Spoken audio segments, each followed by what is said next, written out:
Guva ramadzibaba Godfrey Nzira ratora Chitungwiza Symmetry kuita private limited mushure mekunge vavaka pathway inoenda kuguva racho pamusoro pemakuva kwangosara zvidhina zvishoma-shoma concrete neturata tudiki-diki tunoratidza kuti panga paina makuva. Welcome back to the channel. Please don't forget to like and subscribe. So guys, madzibaba Nzira vakashaika 2011 mushure mekunge vaburitswa mujere for 7 counts of rape. Vaifanira kuseva 47 years but vakazoseva 23 years vachibva vanzi vapiwa presidential pardon for good behavior uye vanga vasachanzwi zvakanaka, so it was more of a medical parole. So iro ndozi guva racho iro rakagara pamusoro pemakuva. Guva ravo rirapo ndokubva pavakirwa inenge mausoleum ndokuiswa pavement iyo. That pavement stretches a few meters back richifamba pamusoro pemakuva. Hero rimwe guva pane concrete apo, hero rimwe rakatsimbirirwa apo. You can actually see kuti council did nothing nekuti iyi haisi secret. Zvinoratidza kuti pakavakwa over time. As you can see, that is a very big place. So paiuya vanhu vecouncil vachichera mamakuva vachiona zvakadai zvichiitika, then they turned a blind eye. Vanenge vachireva kuti chii. And why is this guy getting such a hero's acre like thing kamusoleum ako? He was no hero. 7 counts of rape kuchechi kwake uko guys, it is a lot. Vanhu vakadai havafaniri kutombozikamwa kuti vavigwa pai because okay. And when he was released out of prison akahosta a party kushrine kwake yakaita kuti Gobia iuye ideliver doro pashrine apa. Delta yakauya nemota ikadeliver doro pashrine ramapostori. Pakanga pane mbanje, akauraya mombe 2 kuti vanhu vacelebrate his homecoming. Maminister akauya nevamwe veZBC vakauya zvakare kuzofara nemurume uyu. Pari kunzi pachiitiko apa pakapedzisira paitika immorality yekuti vanhu vanga vongoita wapusa warara nemunhu. So ndo zvandiri kutaura kuti this guy is no hero at all.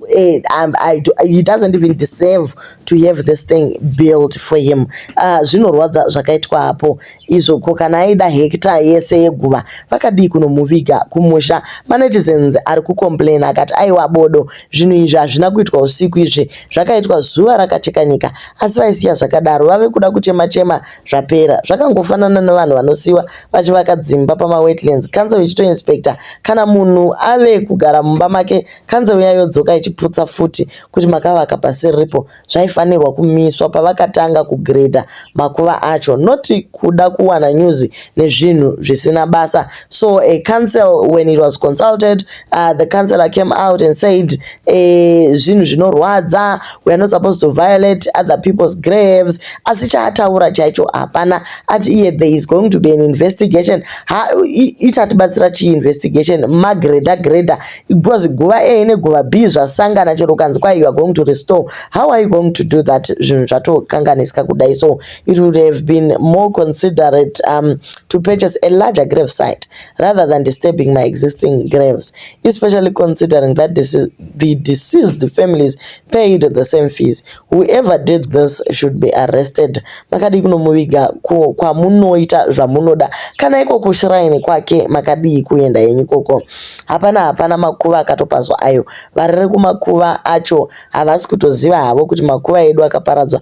Nyangwe dai asina kuparadzwa zvagara havachatombozumuke kuti vaone kunaka kwemakuva avo. Kunyangwe guva raNzira wacho hazvina zvazvinobatsira kwaari nekwatiri nekuti razoshongedzwa nhasi hapachina guys. Yadeuka mvura yeguchu haiorerwe. Saka todii guys, tonyarara here nekuti mvura yeguchu haiorerwi. Tiri kuti isusu people should learn a lesson kuti haungoiti zvaunoda nemakuva evanhu guys. Iland yecancel iyi vanhu vanenge vachida kundosakurira makuva ehama dzavo pamwe.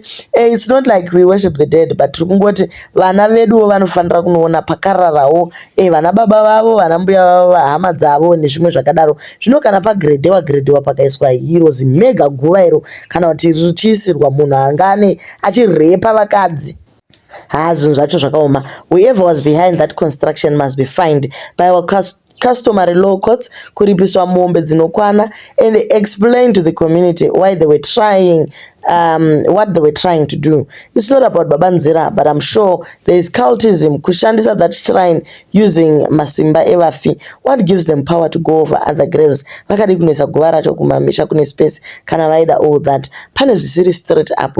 We need those behind the construction. I tell you, if you visit, it's a disaster. The cemetery offices and officers operating and not gonna order. Some of the people have even failed to locate their relatives buried there, and the officers cannot even help you. They just do guesswork. Saka vazhinji vamwe vakatozosiyana nokuvakira, fearing unovakira pasiri pako. Vechitungwiza council vanotoziva uye vanotozivana nevanhu vekwanzira. Zvinhu zvazvitongoitwe ne30 seconds unototora nguva. Saka ngavasade kunyepera kudzongaira. Nzira nyanyokosheko kudarika vamwe vanhu vese vakafa zvekuti anoisirwa palasi yake ega kumakuva. Hama dzake kana vaizoda izvi vakadii kunomuitira zvake ari kwake oga. Kana anga ari hero renyika makadii kumuisa kuheroes eka. Atori nenharo rapist uyo achiri kutongoshungurudza vamwe iye akatofa futi.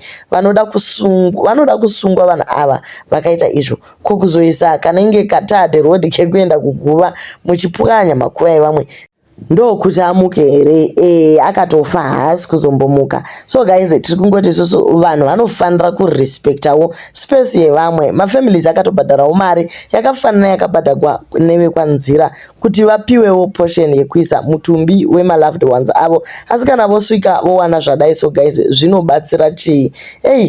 Zvakaoma. Vamwe ndo vari kuti mapostori anenge makauti chaiwo akangofanana nezvimagrupu zvemaarabu zviya zvimaterrorist ana Boko Haram nana Al Shabaab vakazongowana pfuti chete inenge itori hondo everyday. Ko madzibaba eShumairi vekuKenani vakazoita seiko? Guys, mapostori for Eid nyika inovakwa nevene vayo. So guys, vanhu vemagemens avaka hatizivi kuti voburitswa here musociety kana kuti voitwa sei. Imimi guys ndimunoziva kuti zviri kufamba sei kumagemens cheche eduku. Tipeiwo kuti zvoitwa sei. Shrine iyi was it necessary kuti kuvakwe chimuseum ichi chichivakirwa ivo madzibaba rapist ava? Tinonyasa kushamisa panyaya sei ndeyekuti pane varume vakareperwa vakadzi vavo vaingoramba vachitosumudzira madzibaba ivavo, vana vavo vachirepewa, asi vanongoramba vakangobata kuti aiwa mutumwa wedenga anga atumwa kundohaka chimwe chinhu chachiri mukati memukadzi wangu. Handizivi kuti kubrainwashwa here kana kuti kuita sei, asi vanoshandisa mushonga here, because dzimwe guys simple logic hadzikubvumiri kuti kanzi mukadzi wako anoenda kundozama kuhakiwa chinhu chiri mukati mechinhu chake. Siregaiti zvirege. Do leave your comments on what you think about nyaya yeshrine iyi yapedza vanhu vechitungwiza mufaro.